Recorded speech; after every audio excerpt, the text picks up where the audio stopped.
Welcome to The Explainer. Today, we're diving into one of the most fascinating and honestly kind of tragic puzzles in history. We're talking about leadership, about faith, and about a 40-year journey that ends just steps from the finish line. I mean, really think about this for a second.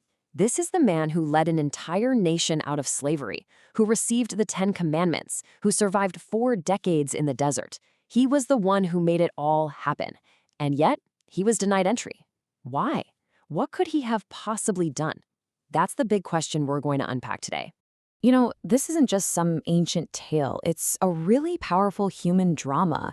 It's about ambition, it's about frustration, and it's about the incredible weight of leadership. It's the story of a promise that, for this one man, would remain just unfulfilled. So the goal was simple, but at the same time, absolutely monumental. Lead the Israelites from slavery in Egypt to a new home, the promised land of Canaan. This single promise was the fuel for their entire journey, and Moses was the one leading the way. Okay, so imagine the scene. After 40 long years of wandering, a whole lifetime for many of them, they finally arrive. The dream isn't some far-off story anymore. It's a real place, right across the border. The end is literally in sight. Let's just quickly retrace this unbelievable journey. It all starts with that dramatic exodus from Egypt, right? Then, you've got the huge moment at Mount Sinai where the law is given. Then come the long, hard years of wandering in the desert, which finally leads them here, to Kadesh, right on the very edge of their destination. 40 years. Just let that number sink in. That's almost 2 entire generations living in this constant state of, are we there yet? And just trying to survive. The kind of perseverance that took is, well, it's pretty hard to wrap your head around. So here they are. They're totally exhausted, they're thirsty, they're agitated. They are so close, but their patience is just completely worn out. And all that pressure, all of that frustration, it's all aimed at one single person, their leader, Moses. And this is where the whole story pivots. 40 years of incredible leadership, and it all comes undone in one single critical moment of anger.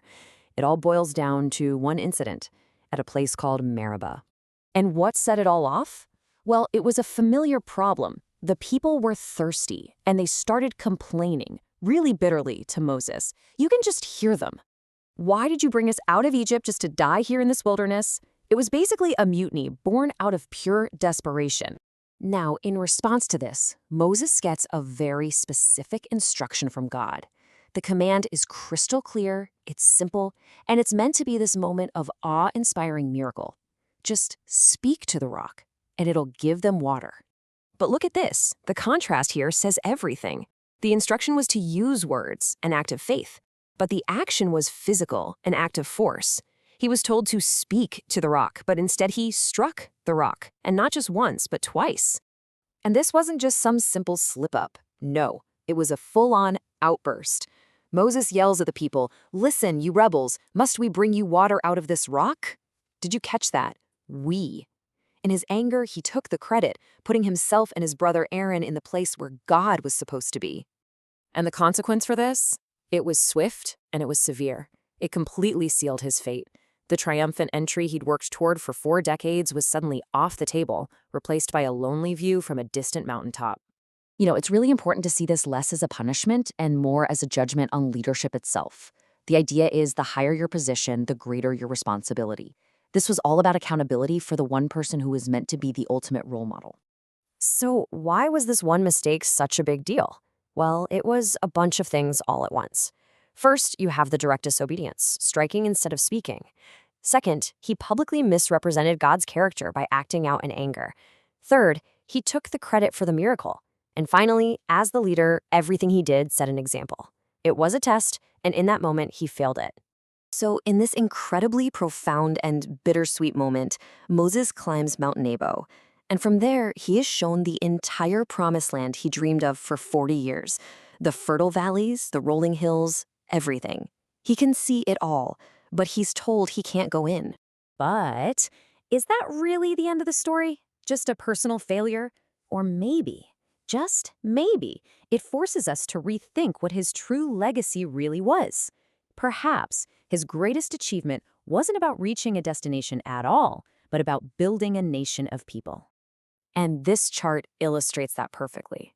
If you measure a success by destinations reached, yeah, it's a big, fat 0. But if you measure it by the millions of people he set free and guided, or by the laws and culture he established that have literally shaped our world for thousands of years, well, then his impact is off the charts.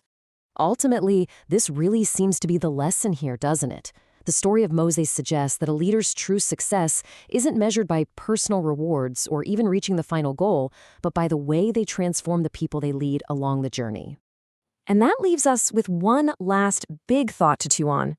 Does failing to reach a goal make the entire journey worthless? Or could it be that the journey itself, the struggle, the growth, the impact you have on others, is the real destination after all?